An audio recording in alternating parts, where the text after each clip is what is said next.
Hello, Garland Nixon here. We're hanging out with Joti Brar again. There's a whole lot going on, and I think she's going to help us to understand the dynamics that we're dealing with. Let's talk.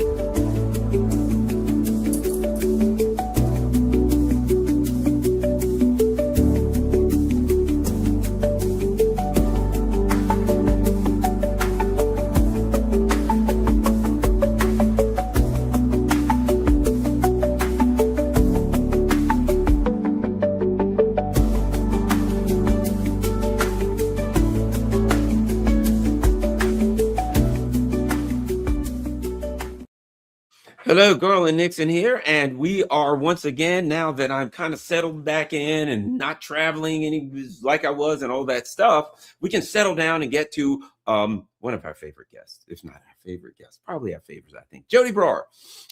And we've got a lot going on in the UK and all over Europe, and so let's jump right into it. Let's start here. In the UK, there are some hunger strikes going on, I understand, and some people that are involved in hunger strikes regarding Gaza. If you could fill us in with what's happening there and what we need to know about it, your thoughts. Absolutely. Thanks, Garland, and welcome back. Nice to be back with you. Yes, so in Britain right now, there's an organization called Palestine Action, who have been, more recently, they've been proscribed as a terrorist organization. But before that happened, they had been prosecuting a very successful, if somewhat isolated, campaign to try to disrupt and sabotage the war machine that was connected to the genocide, the Israeli genocide in Palestine. And this began before the most recent, their campaign began before the most recent stage of the genocide in Gaza specifically.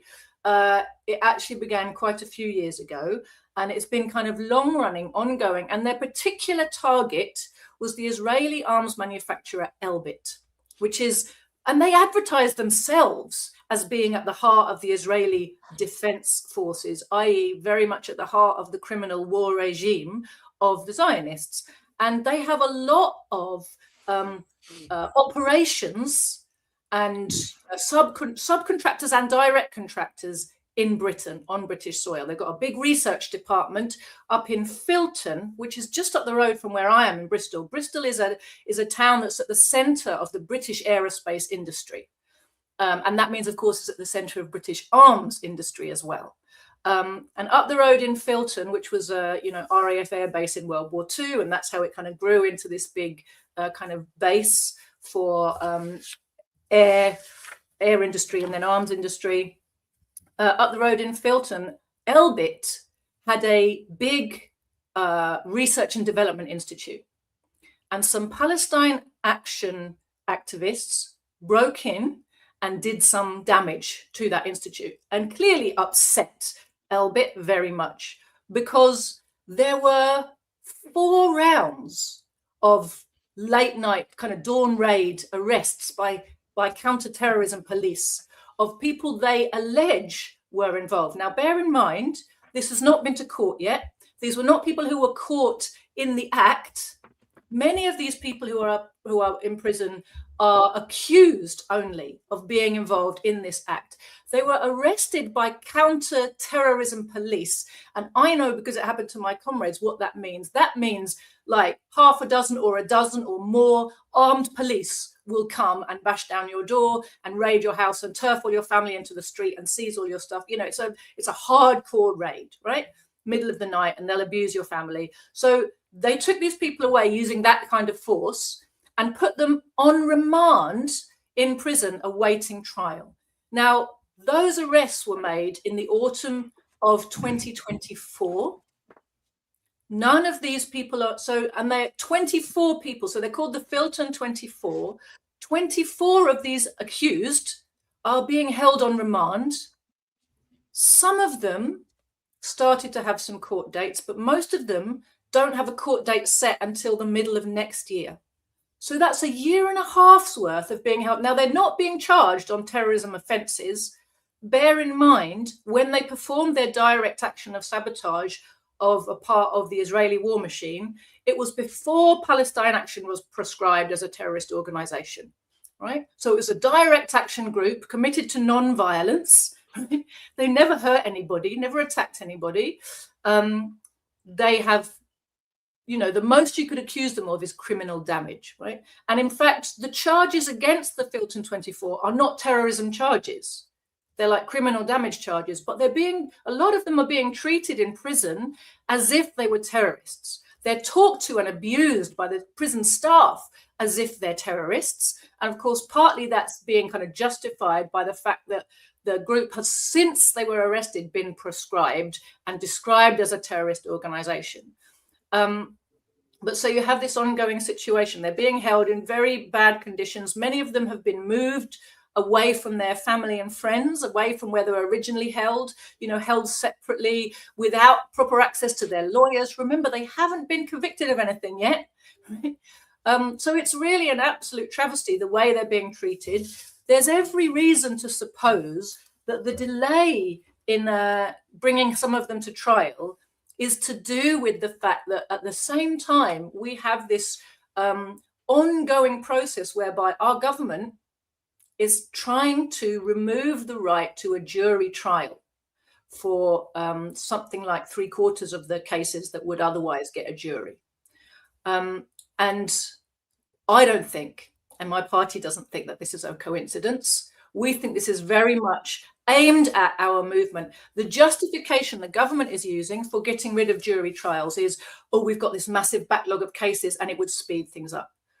But it's not jury trials that created the backlog, and getting rid of jury trials is not going to get rid of the backlog. It's been deliberately created to justify taking all kinds of measures.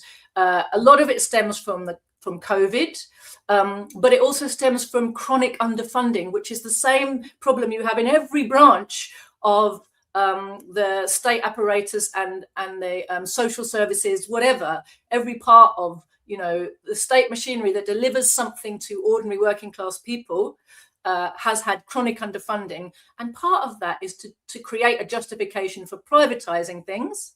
And part of that is, you know, you create a shortage and then you say, oh, look, there's this terrible shortage and the service can't cope. We'll have to bring in the private sector.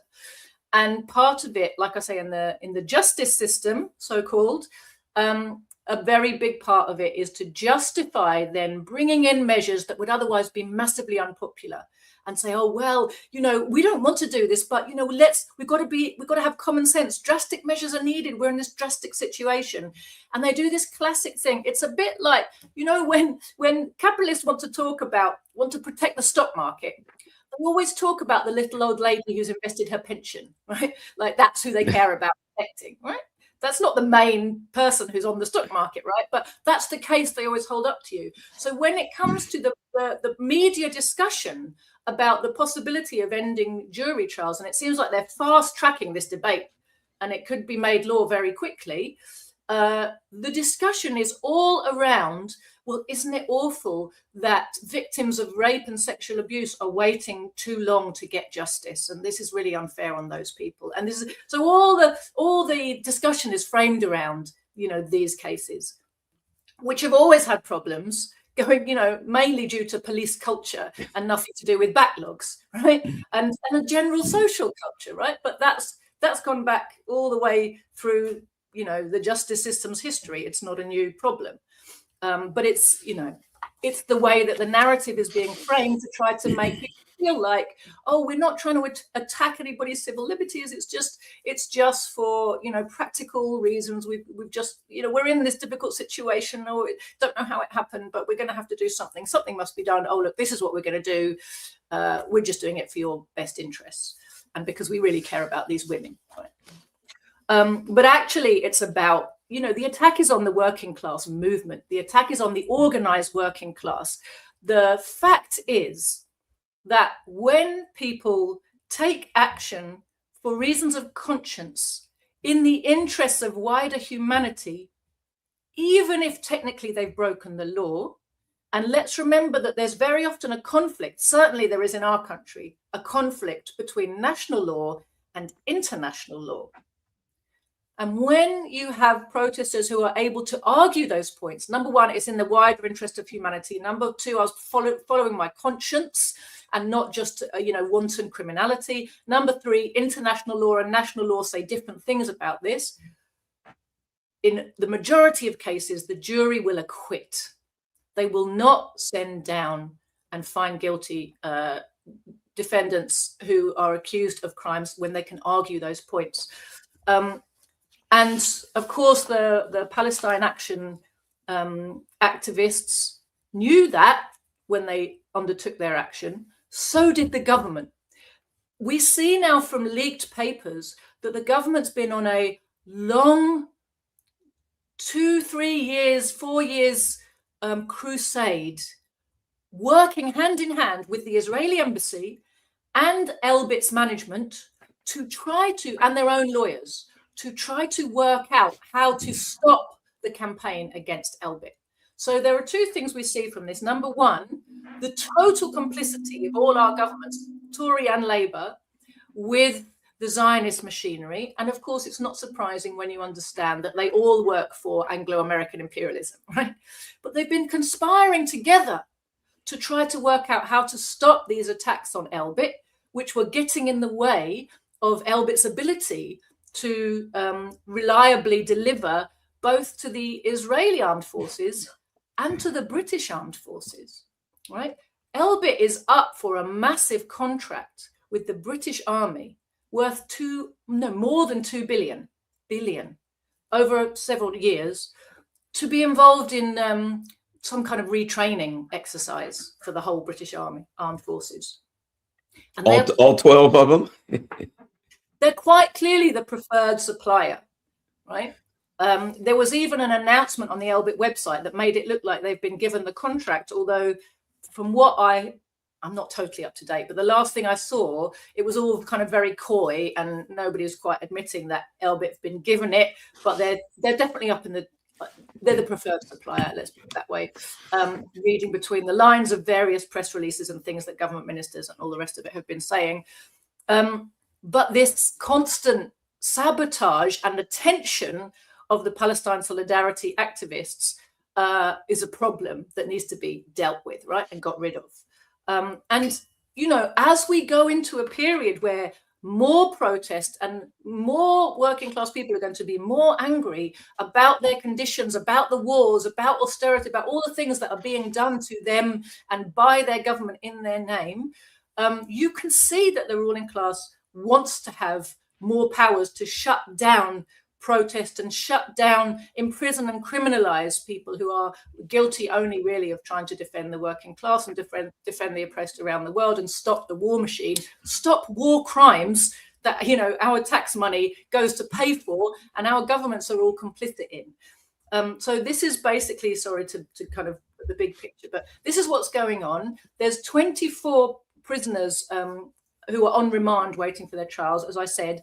Some of them from the Filton 24, and also 1 or 2 who were imprisoned after the attack on RAF fighters at Brize Norton Air Base, have gone on a hunger strike to protest the conditions in which they're being kept, which include, not having proper access to recreation time, get out of their cells, not being allowed to do prison work, not being able to talk to their solicitors, having all their communications kind of tampered with. Remember, they're preparing for court cases, right? So all of this, they're being badly mistreated. They shouldn't even be in prison, right? They should be on bail waiting for their trials.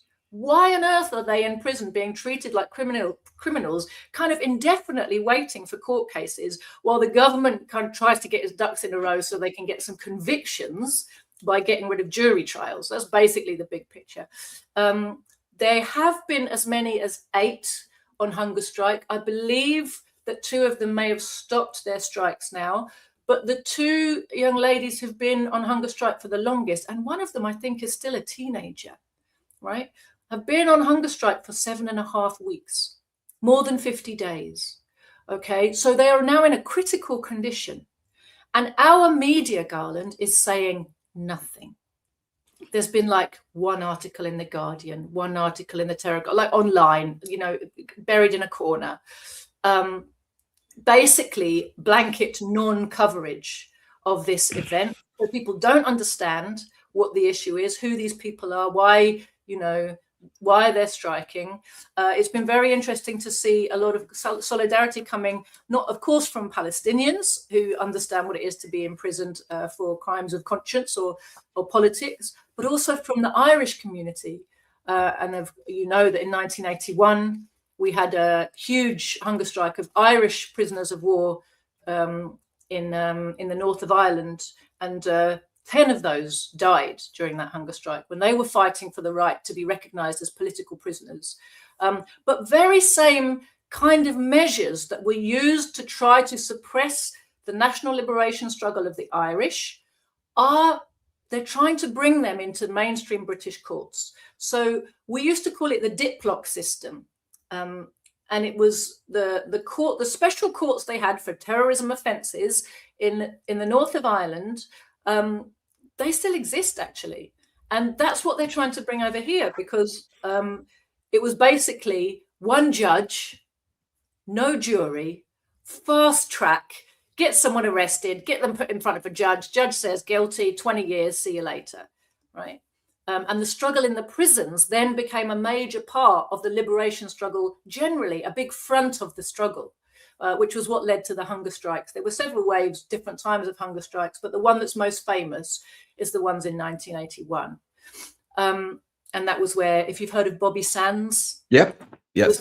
He was the leader of the hunger strikers and the one who died the first. And while he was on hunger strike, he was elected to the British Parliament. Wow. In a Belfast, West Belfast, I think it was, seat. So there was a by-election while he was on hunger strike. His name was put up. He was elected, and Margaret Thatcher's government still let him die. So it was a very significant, kind of it brought the attention of the entire world. I'll tell you this little story. So we're going a little bit off, but I will tell you this story. Sure. The Iranian embassy renamed the street that the Iranian government, renamed the street that the British army, my brain is going. The Iranian government renamed the street that the British embassy in Tehran sits on as Bobby Sands Street. And the British were so upset by this that they didn't want that to be their address, that they moved their front door to the back so that they could address their post to something that wasn't Bobby Sands Street. But Bobby Sands Street is still there in Tehran. So you see it sent kind of waves of sympathy around the oppressed world, and really connected not only with the population that was struggling, but also with struggling anti-imperialists, the world over. It was a very significant moment. And I think the British media is very conscious of that. They're doing everything they can to keep a lid on this. And I think that's why probably most of your viewers, even though they're quite, well connected and aware of a lot of things, very likely haven't heard about these hunger strikes. Even most people in Britain haven't heard about them. So I think it's really important to bring it to people's attention. And if you want to know more, there's a website, Prisoners for Palestine. It's a 4 in the middle, Prisoners for Palestine. And they also have a Twitter account where you can kind of follow them and get more up-to-date news than I can give you. But I think really important just to bring that to people's attention. Well, of course, the media, they can't really, waste time on things, such as that when they have to deal with these major stories. Starving Russian soldiers recorded plotting to eat fellow troops. So they've got major stories here. And where did that come from? Ukraine's military intelligence force, the GRU, released audio they claimed. Okay, so as people are fighting imperialism, as people's lives are on the line as they stand up to it, they've got to tell us that the Ukrainian intelligence released audio that the Russian soldiers are literally eating each other. So that's what we've got for media now. That's the crap, as the garbage, the trash that we have. Let me ask you this. We got a couple of things. There's some other things I want to connect to in regarding what's going on in the UK. But before we do that, let's jump to what what was the issue I wanted to go to? Oh, Europe. yes. And I never can pronounce his name. Jaques Baud, Baud, I think. Jaques Baud. Okay, because in the Baud, U.S. we would be B-A-U-D would be pronounced Baud here. You know, the D would never be silent. But Jaques Baud. At any rate, so same kind of thing in a way, in that where the government's now saying, you know, we don't need juries.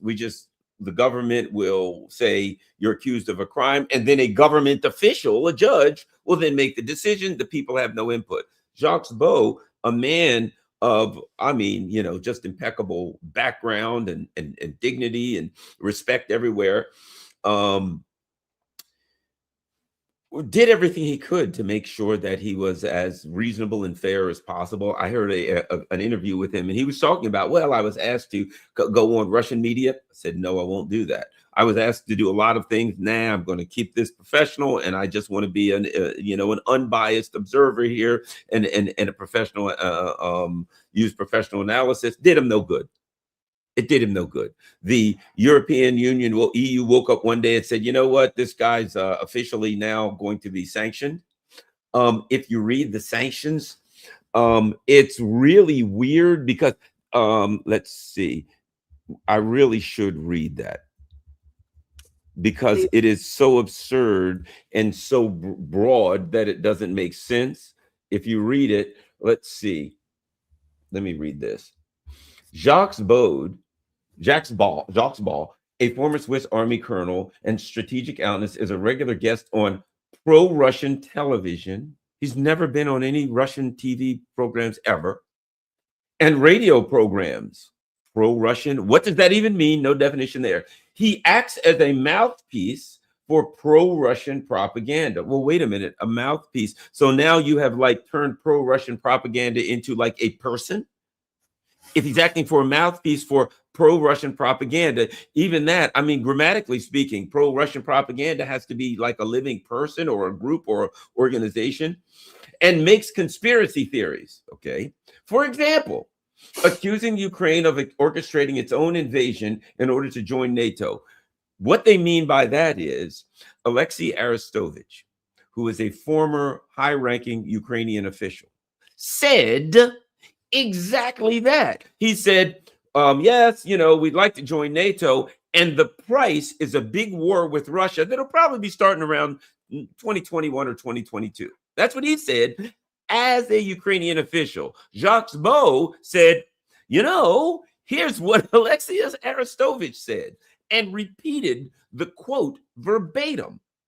And what they said is, he makes conspiracy theories, accusing Ukraine of orchestrating its own invasion in order to join NATO, when he simply repeated, and pointed to a comment made by an official Ukrainian government representative. And so now, and in sanctioned, he can't fly over that. He can't access his own bank accounts. I heard him talk. He said, well, they're going to allow him to access money in his bank accounts for food and rent and things like that. Yo, boy, how mighty awesome of him. Now, add this. If he were to, let's say, not be able to eat and he were to be starving, and you and I were to say, oh my gosh, this man's starving, here's a biscuit, we could then be in trouble for helping a person who's sanctioned, because you're not allowed to do that, and then we'd be sanctioned. If we were to give him a ride across the street, help him out, he falls down, we help him. It's incredible. And because this is not a legal action, it's a political action. There is no venue for redress. There's nowhere he can sue. He can't get a good lawyer. He can't take action. And the country that he lives in is not even a member of the EU. So the EU has said this guy who doesn't live in our country is sanctioned. It's really, I mean, this is, again, this is getting rid of juries.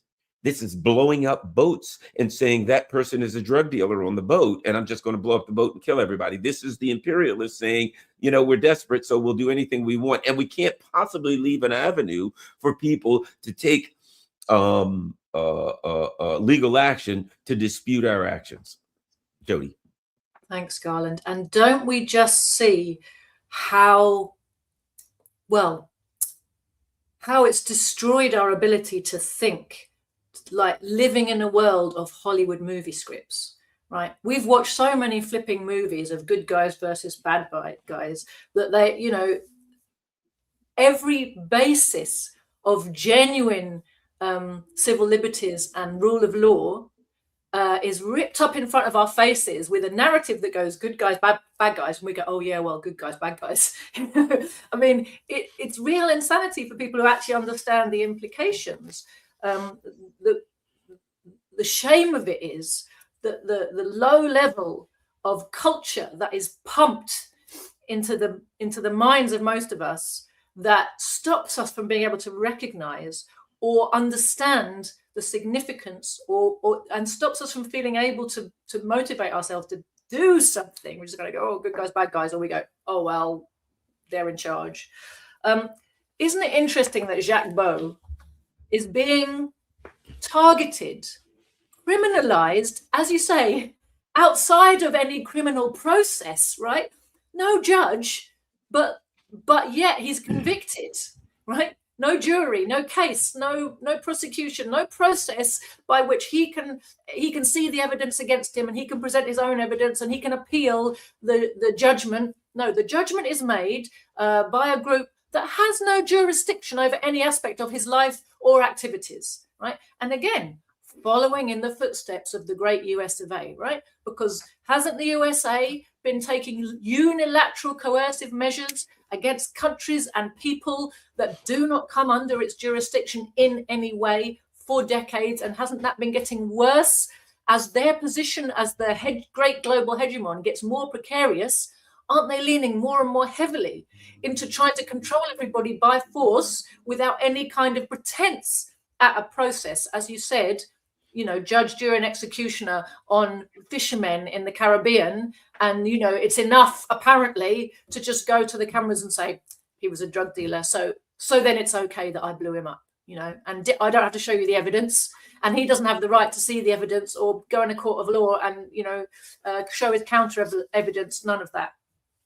So isn't it interesting that essentially what Jaques Baud has been criminalized for, convicted in absentia for, is truth, genuine, unbiased fact relation, facts which are inconvenient.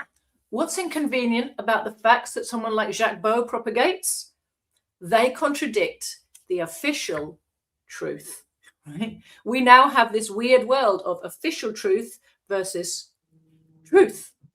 And the people who are making the job of the proponents of official truth difficult and uncomfortable must be silenced, must be stamped on, and their example must be stamped on, so that everybody who's tempted to question official truth decides that it's not worth the candle, right? That is the whole point of all of this. Now, I must say, this, I think, is one of the first times that somebody so high profile and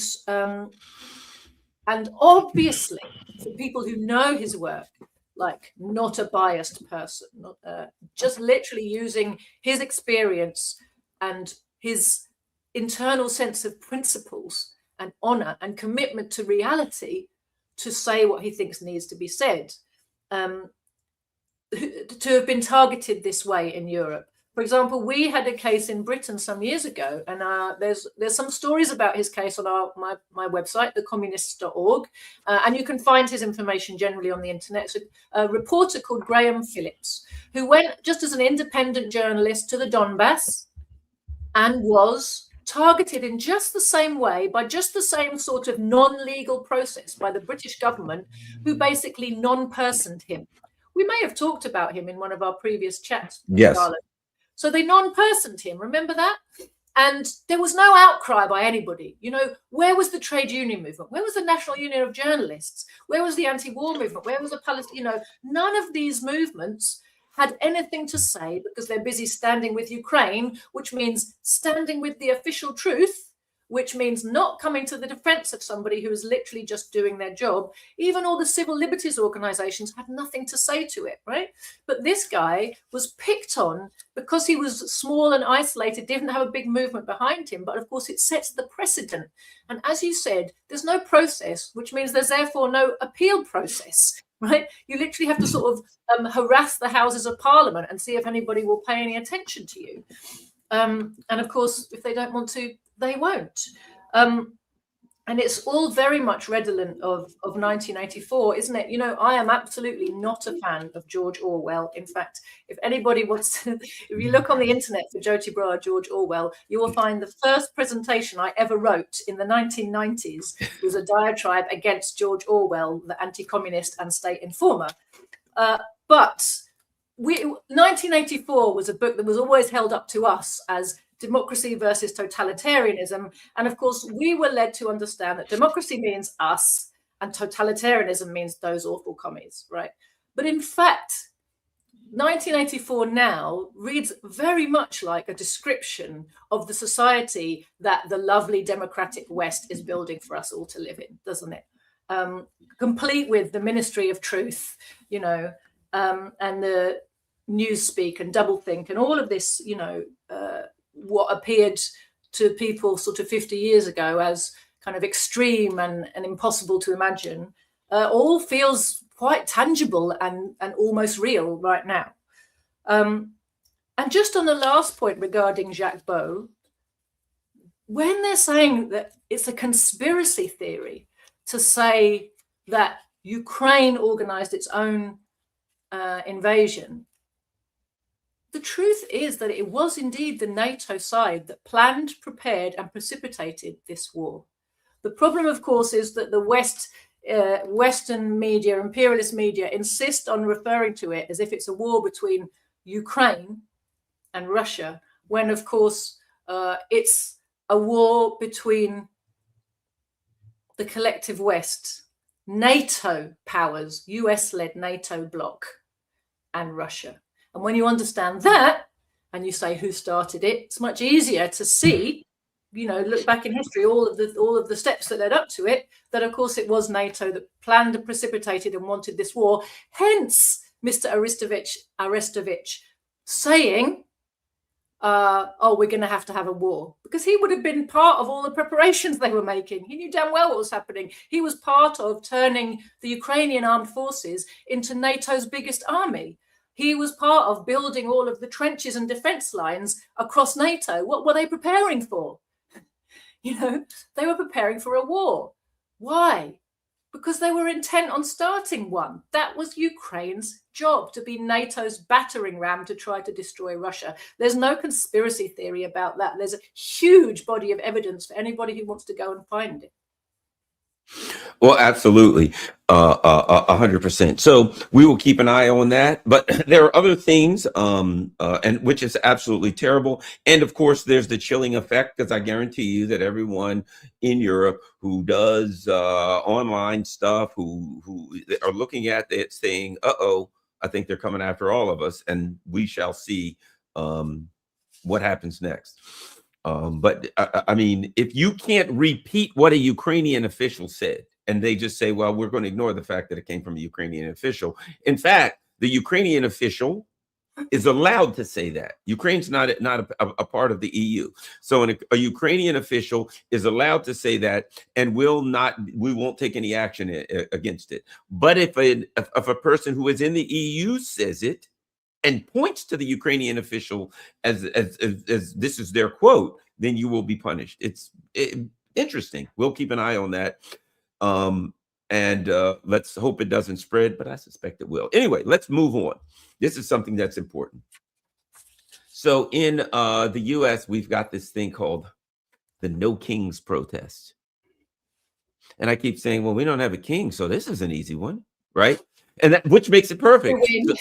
Yes, they're going to have a protest that says no kings. And in fact, on the very first banner they made, it said, you know, hands off this, hands off that, hands off Medicare, hands off NATO.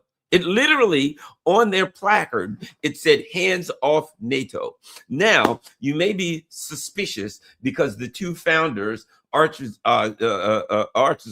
Leah Greenberg and Ezra Levin, are absolutely beloved by the media. And in fact, Leah Greenberg worked for Tom Piarello for years, and you may find it interesting that he was the executive director of George Soros's Open Society Foundation. So I guess they're pretty good at putting together protests, as it were. But at any rate, so I just got an email, in fact, exciting news. There will be another No Kings protest. Will you attend a No Kings Day rally on Saturday? Oh boy, I can hardly wait. And lucky for you, in the UK, you have Defend Our Juries, which I suspect it has similar dynamics. If you pull up if you lift the hood and start looking at what's under the hood, I imagine the engine is going to be related to very, very similar entities, shall we say. What do we need to know about Defend Our Juries and Defend Our? You know what's interesting? Let me just say this. When the Bush administration did something called the Clean Skies Act, or the Friendly Skies, Clean Acts, Clean Our Skies, it was called something like that. And what they did with that was they took away all of the regulations that stopped these factories from pumping filth into our skies, right? So when they say defend our juries, we know at that point that means we want to get rid of juries. It's always the opposite of what they say. Anyway, what's up with the defend our juries? Oh boy, I want to defend juries, Joti Brar. Shouldn't I get involved? Absolutely, Garland. Well, you may not be surprised to hear that the origin of Defend Our Juries is, in fact, the environmental movement that began with Extinction Rebellion and span out into other even more direct action groups like Just Stop Oil, Insulate Britain, etc. So we had a kind of group of these movements. And I have to tip my hat here to a British researcher and journalist, a young man, was a doctor, but he seems a young man to me, Dr. Phil Bevan, who has done a lot of research into this, but he's not the only one, but he's the one who's kind of come to my attention. And what has been shown, and he wasn't the one who did this initial research, but he's pulled a lot of things together regarding the connections, is that the founder of these groups is someone called Roger Hallam, and he has been shown to be an asset of the CIA. No. I assume that means he's also an asset of MI5, MI6, because they're basically all the same at this point. We've realized, haven't we? CIA, Mossad, MI5, MI6, you can't put a cigarette paper between them. They're totally interlinked and they serve the same interests, right? So Roger Hallam has received money from the CIA. This is all massively disputed, of course, over here. He's held up as this great direct action, principled leader. And, he's even had a jail term. Everyone points to that and says, how can you say he's a state asset if they targeted him and put him in jail? But of course, it's a very important part of building the legend of certain state assets that they do some time in jail. You only have to look at the great, anti-immigrant activist Tommy Robinson, who's constantly in and out of jail. And it's kind of part of the legend that he's this big disruptor, right? Because it's very important when you're trying to get recruits for your movement of supposed rebellion that you look like you're disruptive. And so if you are genuinely a state asset, well, then the state is going to help set you up with, a good rebellion kind of narrative. So that's the first thing to know is Extinction Rebellion. And it's very important to look at the genesis of Extinction Rebellion activities in Britain, because of course it kicked off at a time when a large number of people were starting to feel very much that the question of the environment and climate change wasn't being properly addressed by capitalism and something must be done. Now, of course, the ruling class is very keen that people who feel that something must be done don't end up in the camp of socialism, because the real something that must be done, of course, is to change the system. That's the thing that's going to make a difference. So a big part of the official environmental activity narrative is we don't have time to get involved in, changing the system, political change, revolution, that's going to take too long, people. We got to do something now. And so on the one hand, you get a kind of climate dooming thing of like, oh my God, tomorrow the world's going to end, which gets people kind of, you know, psyched up to just be active and to be then, you know, good recruits for an organization that will point them over there and say, look, that's your activity. Be active, be active. This is how we're going to stop climate change. Be active. And don't think about what kind of action is it that's really needed, right? And don't get engaged in the wider political struggle for systemic change. That's going to all take too long. No. You mustn't worry about that. You know, you just got to get on and be active. And here's some activity for you. So they have their kind of narrative worked out that way. But there was also this really interesting dynamic between the state and Extinction Rebellion. Because on the one hand, they had this like, we want to stop climate change. But on the other hand, when you look to their actual demands, it was things like Parliament should talk about a thing. You know, I can't remember, it's been a while since I looked at it, but I remember looking at the list of XR demands and thinking that they were pretty pathetic, right? They didn't have a big vision. It was like literally Parliament must promise never to use oil again, and that means everything will be fixed and we'll go home. But it was very much, we're trying to get the attention of Parliament, right? It wasn't really any means to directly change, you know, what's happening in society. It was like put pressure on Parliament to debate the use of fossil fuels, right? But the activity that they engaged in, and I don't, remind me, was XR in the USA as well? Did you have XR over there? Did you have Extinction Rebellion in the USA? Not really, no. Okay, so it was quite big over here. It was quite big over here. I think it still is quite big, actually. But that, you know, they had a huge amount of media. That's another thing. You know, it should always raise alarm bells for you when an alleged protest anti-establishment movement is getting reams of media that enable it to mobilize lots of people very quickly. And they have very slick websites, and, you know, kind of overnight, they've got a nationwide organization of recruits, you know, who are all giving them money and volunteering to get arrested. Now, what was interesting about the dance that they played with state forces was Extinction Rebellion assured their people that they can all get arrested for blocking, you know, being a public nuisance, but the police had no ability to charge them or hold them, and they'd all be immediately released, right? So, and the police went along with this narrative. Now, if you've ever been, like I have, involved in the kind of demonstrations that the police have definitely been instructed to stop, you will know the police have wide-ranging powers to get you off the street if they want to. But XR seemed to be immune. They would put on big protests that would block the middle of, you know, Westminster or the city, not the City of London. They never targeted the banks. It was usually tourist areas or people where ordinary workers were going to work and were just annoying people, right? But they would make kind of big roadblocks. They wear pink leotards and do all kinds of kind of, you know, public performance, the whole big signs. And then they would be kind of arrested in circles. So the police would come and arrest them and take them away. And then they would be released a few hours later and come straight back to the line. So it was this kind of dance they were doing. And of course, this was all repeated in the media. And the police were reported as expressing frustration that they're wasting police time. And this is why they can't respond to more urgent cases.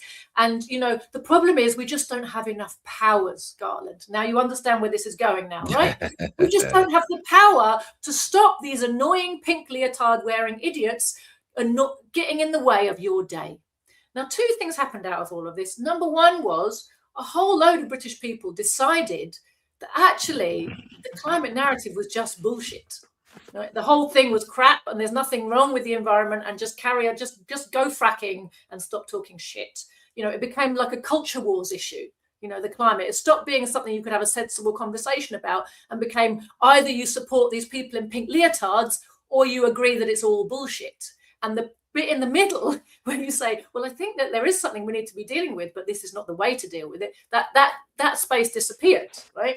And it's like support the pink leotards or hate the pink leotards. And of course, the people who'd been pushed into hating the pink leotards, by and large, were then mobilized to feel sympathy for the police, sympathy for the poor state forces who just wanted to help people get on with their day, and somehow they couldn't. And of course, when new legislation was proposed to have far more draconian regulations around protest. Remember, they already had everything they needed, actually, to get people off the street who were really causing a problem. But people did have the right to protest. Well, at the end of all of this, people basically don't really have the right to protest unless the police have agreed to it, you know, in triplicate beforehand, and they told you where and how long and how many and all the rest of it, right? So essentially, all that ended up doing was creating a public consent for much more draconian legislation. And what you saw later on, there were some spin-offs from Extinction Rebellion of like more radical, determined activists into something called Just Stop Oil. Now, of course, they got used to the idea that the police can't really do anything to us. But then the law changed. And Just Stop Oil went out, and they were like the trial case. And again, the massive British population had no sympathy for them. But if you stop and think about this, it's terrifying in its implications. And as you said, totally chilling. Because the action that led to a handful of Just Stop Oil protesters being given 5-year prison sentences, 5 years, was they stopped the traffic on a major British motorway for some hours. That was it, right? This is not terrorism. This is not like, okay, it's an irritation, right? But if you look at it in the big scheme of things, right, but they had changed the law in the meantime, and they used them as the test case and to set the precedent, because the narrative had been built that these people just have to be stopped because they're just a public nuisance. And, you know, and even then at their trial, the way they got conviction was to refuse to allow any of them to argue and explain their motivations. The judge wouldn't allow it.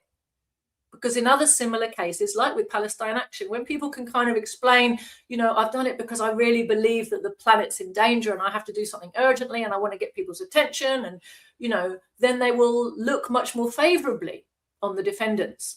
They simply weren't allowed to make their case. They weren't allowed to argue and explain their motivations in the court. The judge stopped it. So even though there was a jury, the jury couldn't hear the proper defense. So they were sentenced and they got big sentences. But, you know, none of that was really aimed at the environmentalist movement, which is not a threat to society in any way, shape or form, and especially in the form of Extinction Rebellion. Now, my party has always had the slogan when it comes to environmental matters, you've got to be red to be green. Because the truth is, it's rampant capitalism and imperialism, and in particular, of course, the imperialist war machine, which is creating the biggest problems for our environment. And to deal with those, you first need to make societal and systemic change. And once we are in charge of a planned economy, we can work out what needs doing and implement it, and these problems can all be solved. But without that, when you leave it to market forces, and especially in a system where we have the imperialist war machine running rampant around the globe, and let us never forget, Garland, when it comes to the environment, that all of the environmental accords that have been signed specifically exclude the military, which is the US military is in fact the biggest polluter and emission and emitter of carbon, fumes, all the rest of it on the planet. Never mind the biggest dropper of depleted uranium and all kinds of toxins that they don't even admit that they're using because they're all illegal, right? All of this is just the war machine, and the war machine is left out of all of the global discussions about climate change and environmental issues. So it's an absurdity to imagine you can fix environmental problems under this present system. And those people who are dedicated to try to fix environmental problems under capitalism are on a hiding to nothing, and they are not a threat to the system or to the status quo or to the government or to the ruling class or to anybody else. It's not them that's really being targeted. It's the anti-imperialist movement that's really being targeted. And that's why they're setting these precedents. And that's exactly, we predicted when they got those sentences. This is aimed at the Palestine movement. And now here we are, a year and a bit down the road, Garland, and we see exactly that, abolishing jury trials, a precedent of, abolishing really the right to protest unless, the police have agreed every aspect of the way and where and how you want to protest. And abolishing our free speech, tick, tick, tick, step by step, they're abolishing all of it. And Defend Our Juries, I'm sorry to say, looks very much like it's part of this same ballet between the state and the official protest movement. Because, for example, I would agree that if there's an unjust law, it's the way you overturn it is you make it unworkable. Now, Defend Our Juries, they've kind of done a bit of a sleight of hand because they've made it look like that's what they're trying to do.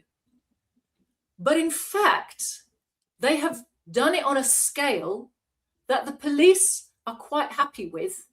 They can handle it. It's not making the system unworkable. It's making a lot of publicity, and the publicity brings Defend Our Juries new recruits, arrest fodder. But they are letting these people be arrested under terrorism charges, for which they very likely will end up in a non-jury trial with custodial sentences.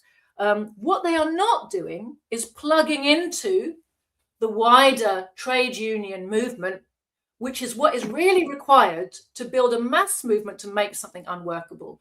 Now, for me, if I was trying to overturn, and of course we should be trying to overturn the prescription of Palestine action, I would expect the trade union movement and the Palestine solidarity movement and the Stop the War movement all to work together. And if every single one of them was holding sign, everyone on their protest was holding a sign, not that breaks the law. What's the point of that? It's not necessary. So the Palestine action holds signs that deliberately break the law, say and it's an offence under terrorism legislation. But you could get everybody, demanding together the reversal of the prescription, and you need huge mobilization to do that, and you need the trade unions to be refusing to cooperate in any of the processes. So trade unions in the courts to refuse to cooperate in the processing of defendants, for example. Now, you can do that through a genuine mass movement. We have done it in working class history before in this country. In the 1970s, for example, there were cases of trade unionists being put in prison and being released because of mass mobilizations that scared the government because they were militant and they meant it. And they weren't prepared to let this lie. Now, this is what needs to be being done, but it's very noticeable that on the one hand, you have Defend Our Juries over here, conducting their action in such a way that guarantees people are going to be arrested and charged with terrorism offences on a scale that isn't big enough to really upset anybody, but gets lots of sort of publicity. And over here, the trade union movement are doing nothing about the war machine, nothing about the genocide, nothing to mobilize their members to refuse cooperation in either in the processing of these, unjustly, accused old people with signs, or to stop the war machine, or any of the rest of it. Then they're doing nothing. The official leaders of the official protest movement just keep their activity in a silo completely separately. I mean, for example, all these times when Defend Our Juries protesters were being arrested in Parliament Square or wherever they're doing their actions, if you've got a demonstration on the other side of town, not even that far away, in fact, not even the other side of town, just like half a mile away, of 100,000 people, why don't you bring those 100,000 people to the place where the people with signs are being arrested and just stand in front of the police and say, no, you will not arrest these people. One of the things that I find really telling, Garland, I had the postcard about these people who are being arrested. Damn, what have I done with it? Oh, here it is. Right. So the Defend Our Juries produce this postcard that they give out places where their people are being arrested. And they say what they want. They want to make the law unworkable, so they say, and they want to, stop the genocide. Then they've got this solidarity ask for people who come along to their protests. One of the things they say, what we are doing, we're here to resist the ban on Palestine action, defy state repression, refuse complicity and genocide. Well, that's all good, isn't it? Sorry, got off the camera. How are we doing it? We're doing it through silent, still protest, holding banned signs with courage, and inviting others into quiet, solemn solidarity. Be very quiet. You wouldn't want to disturb anybody when you're protesting. You wouldn't want to upset the police while they're busy arresting. You're right. And then it says, together we bear witness, defend the right to resist, stand against genocide. At the bottom, right, get this. We are not telling anyone what to do. Heaven forfend. We respect everyone's right to protest how they want to. Because obviously, you know, the right way to organize a successful protest is everyone do what they feel like. We warmly welcome you to witness the arrests at this action. Witness. Please come and show your solidarity. So they're literally saying, stand still, be quiet, witness us getting arrested. How on earth? What has that got to do with, like, showing the state that you mean business, showing the ruling class that you're not going to let this carry on, getting the working class organized in its own defense? Right? These are issues for the mass of the working class. In what way does this mobilize, motivate, and awaken the activity of the mass of the working class in their own interests? It's in their interests that we still have jury trials. It's in their interests that we're not committing genocide. It's in their interests that British imperialism is not allowed to make itself stronger by rampaging around the planet, because that strength is what enables it to repress at home. That's why we have such terrible austerity at home with almost no opposition, because you know, our leaders have been brought up and our mass movement is so demoralized and our ruling class seems so powerful, but their power comes from the fact that they're looting the planet, right? So the idea that this is a genuine movement, I think increasingly, and from several directions I've heard this, there's a group of anti-genocide lawyers who our comrade Ranjit is in close connection with, and from different directions I'm hearing this, look, it feels like everything that's being done right now is all heading in the same direction as creating a narrative. Like these good, well-meaning people who sign up for Extinction Rebellion, who sign up for Just Stop Oil, who sign up for Defend Our Juries, they are fodder for a machine which is not acting in the interest even of the cause that they care about.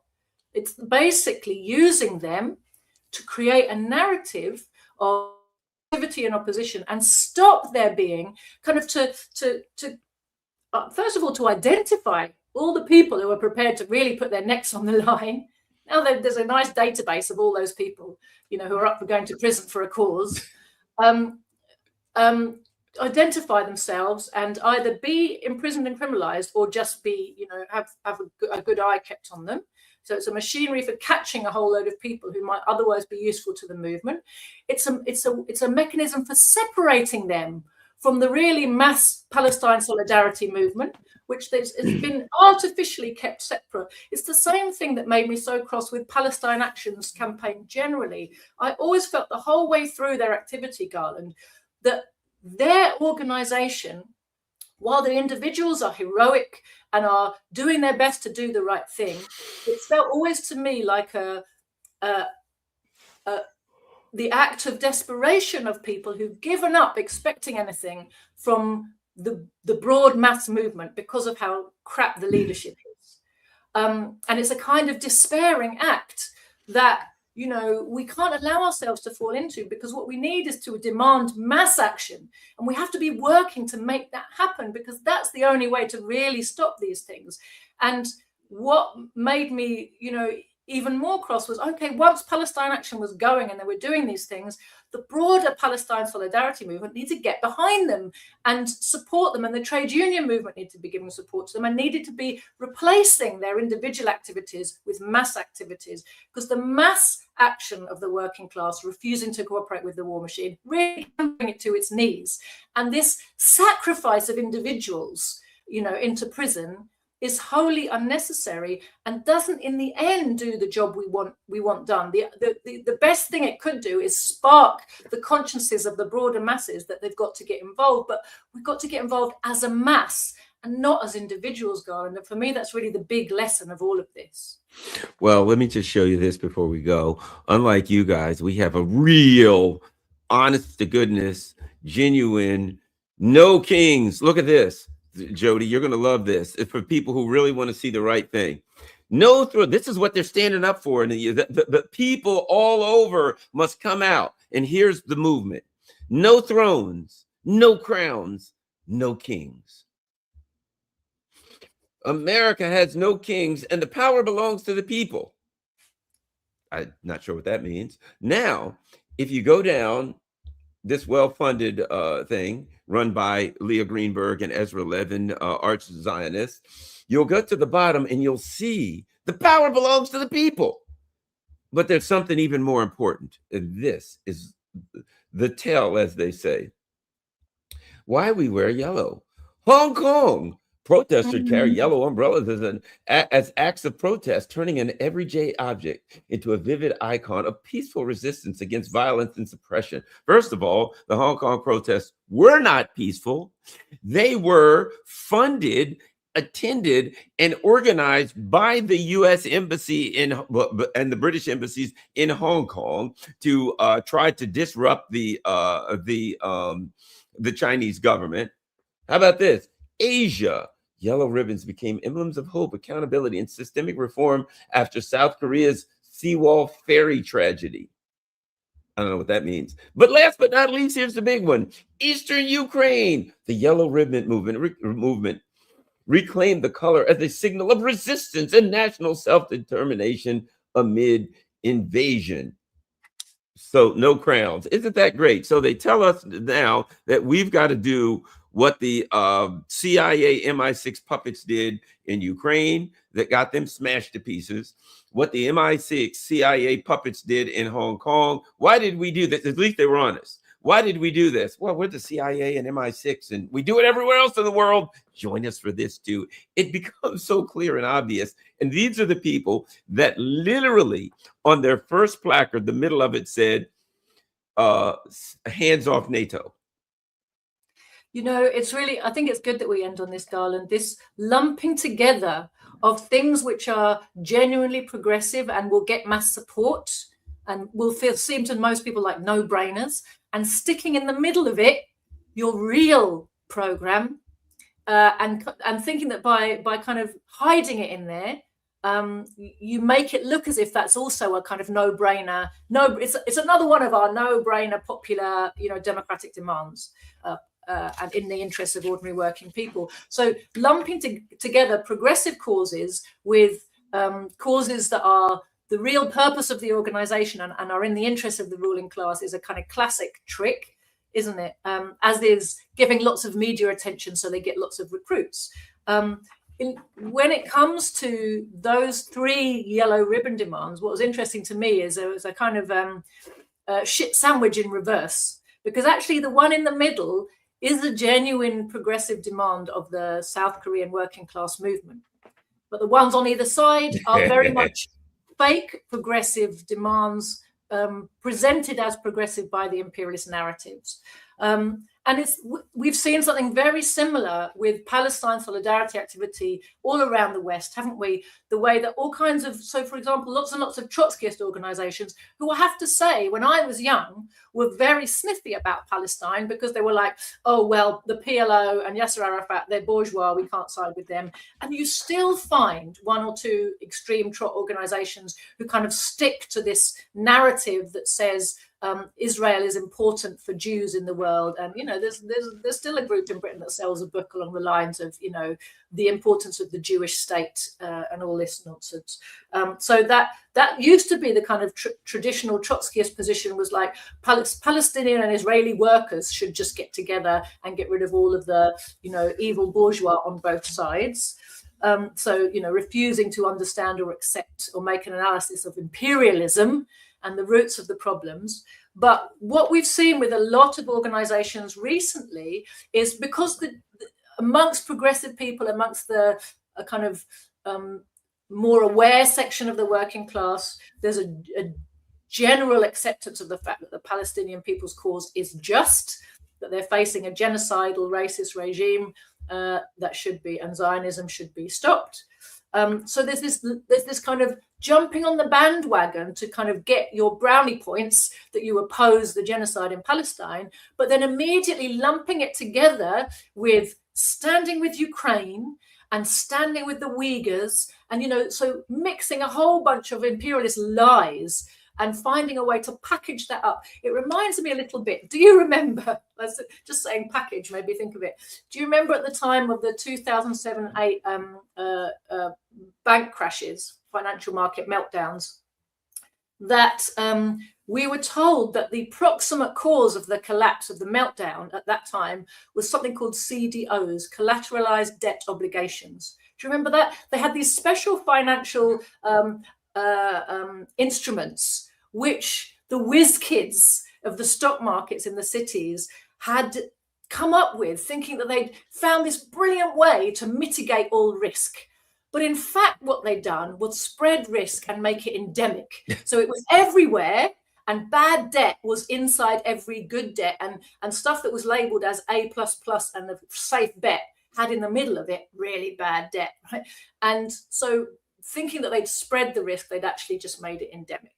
And it was all part of keeping the housing bubble going by lending money to people who couldn't afford to pay their mortgages. But this wrapping up of bad debt inside good debt, you know, making these collateralized debt obligation packages, that reminds me very much of what a lot of fake left organizations do today with Palestine. They say, oh, look, we're good anti-imperialists, we're good progressive people, we support Palestine. But then they wrap it all up with, you know, a whole load of imperialist politics that they're using the Palestine issue to try to sell you on a bunch of causes which are not yours, which are actually your class enemies. Agreed. I'll do one last thing before we're on the way out, but just to show, there's a, if you look at the partners, right, there's all of these partners. Not one of them is anti-war or anything like that. But here's one of the partners of No Kings, and it is called, one of the many, Behind the Ark, Jewish Action, right? What you'll notice is they're all hollow. Bend the Ark is a multiracial, multi-ethnic, intergenerational movement of Jews and allies who are rising up to build an American future free from white supremacy, anti-Semitism, and racism. There you go. You've got pictures of, you know, a diverse group of people there. And then look at this. Jews against fascism. Democracy keeps Jews safe. Jews for community safety. Immigration equals safety. Jewish safety, right? If you look down these, our community is our power, what you'll find is this. We're rising up to build a country for all of us. What you'll find when you dig into like every one of these organizations and you go to their page, number one, interestingly, the websites look very similar, almost like the same person created them. But No Kings, what does that mean? We're building a country for all of us. What does that mean? You'll find that every one of these, that like all of their partners, when you go to their websites, they use words like intersectional and intergenerational and, you know, the CIA buzzwords. But when you look at them, there is nothing. This is a Jewish organization, but it doesn't say anything about Israel. Doesn't say anything about Gaza, even if it was pro-Israel or something. Nothing.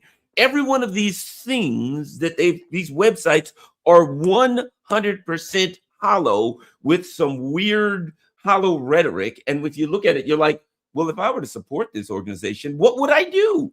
And what do they do? What's the program? That's the key, isn't it? And that's the thing that we're right all the way back to Extinction Rebellion, you know, this astroturfed, you know, artificially created mass movement. At the end of all of these words and all of these branches and all of this activity, but what is the program? You can't really find it. Exactly. Every single time. Well, at any rate, and they sprinkle a couple of, what they do is they sprinkle a couple of groups in here that are real. And then you go through the rest and they're all like for diversity or something like that. Or for defending rights and dissent. That's another. They all just look so similar. At any rate, Joti Brar, tell everybody where they can find all of your stuff and your good works and how they can follow up if they're interested in the things you were talking about. Thank you, Garland. So I have a Telegram channel, Joti Brar. It's just my name. And so does my party, The Communists. You will find us also on Telegram. That is my party's website URL there, thecommunist.org. Do sign up for our newsletters. Do subscribe to our physical newspapers. I always say to people, buy books, buy newspapers. It's the best way to really learn and retain information. It's not really the same online. But there are plenty of our pamphlets are available as PDFs, and you can read them that way if you prefer. It's not about making money off you, but genuinely to assist in your learning process, I recommend books where it's all possible. And we have a YouTube channel, Proletarian TV, and on our website we also have a Marxist education program for personal study. I really encourage anybody from anywhere in the world to make use of that. It is extremely empowering, and getting educated in Marxism is the first step to getting organized to do something useful. And it's also a big step in breaking the shackles of your mind and lifting you out of what this system can push you into, kind of perpetual pessimism and overwhelm. And it really gives you a sense of optimism, of empowerment, of that you really are actually able to be part of something useful. Thank you very much, Joti Brar. Everyone, thank you all. And the most important thing that everyone can do, the algorithms are against us. Here's what I can't figure out. When I had 30,000 subscribers, I would do a video and it would have 20 and 30,000 views. Now I have 90,000 subscribers, and I'm lucky to scrape out 5 to 10,000. And I get emails every day that say, "Hey, how did I get unsubscribed from your channel?" So that's the game. Thanks a lot, everybody. So that means you have to share this on all your social media platforms. Thanks a lot. We're out.